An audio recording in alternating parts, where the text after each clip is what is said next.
हर हर महादेवच्या जयघोषाने आणि घंटानादाने अवघी ठाणे नगरी रविवारी दुमदुमून गेली असताना महाशिवरात्रीच्या पावन पर्वावर ठाण्यातील निळकंठ महादेव मंदिरात दर्शनासाठी भाविकांनी पहाटेपासूनच लांबच लांब रांगा लावल्या होत्या। या ठिकाणी 100 किलो बर्फाचा उपयोग करून शिवपिंड साकारली होती। तसेच या ठिकाणी भक्तीचा मोठा उत्साह पाहायला मिळाला असून महाप्रसाद म्हणून दूध, खजूर, मेवा आदी भक्तांना वाटप करण्यात आले।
माझं नाव मृषाद बोरा आहे।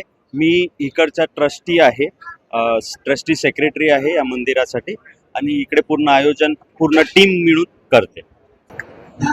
आज इकडे गेले 2002 मध्ये हा मंदिर झालाय, तसा हा 1970चा मंदिर आहे, जुना मंदिर आहे।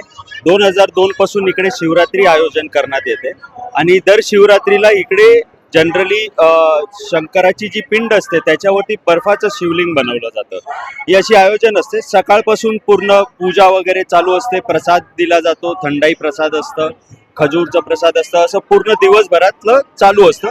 आता सुद्धा प्रसाद असणार आहे, म्हणजे एक कार्यक्रम पूर्णचा पूर्ण म्हणजे पूर्ण दिवसभर असा हा चालू असतो। याप्रमाणे इकडे कार्यक्रम आहे आणि पूर्ण सहभाग हा सोसायटी आहे, इतर वर्ग आहे, इकडची लोक आहेत, सगळ्यांच्या मदतीने इकडे कामं होतात। आणि आज बाबांचं मोठ्या प्रमाणे आज मोठा दिवस आहे, तर साजराही तसाही मोठा केला जात आहे। इकडे 100 किलो बर्फ आपण यूज केलेला आहे। आता पूर्ण 100 किलो बर्फ यूज करण्यात येतो इकडे। जनरली नागरिकांचा प्रतिसाद भरपूर आहे। आज सकाळपासून भरपूर रांग होती, लोकांना भरपूर थोडा वेळ थांबायला पण लागलं भरपूर रांग असल्यामुळे, आणि दुपारी 3-3:30 पर्यंत तर रांग तशीच होती, म्हणजे कमीत कमी 30 ते 40 लोक रांगेत उभेच आहेत, असं आहे। लोकांचा प्रतिसाद चांगला आहे, आता सुद्धा लोकांची गर्दी जमलेलीच आहे बाबांचे बर्फानी बाबाचे दर्शन करायला, तर असं आहे। मंदिराचं वैशिष्ट्य म्हणजे इकडे जो कोणी येतो आणि जो कोणी आपली इच्छा करून जातो त्याची इच्छा नक्कीच बाबा पूर्ण करतात।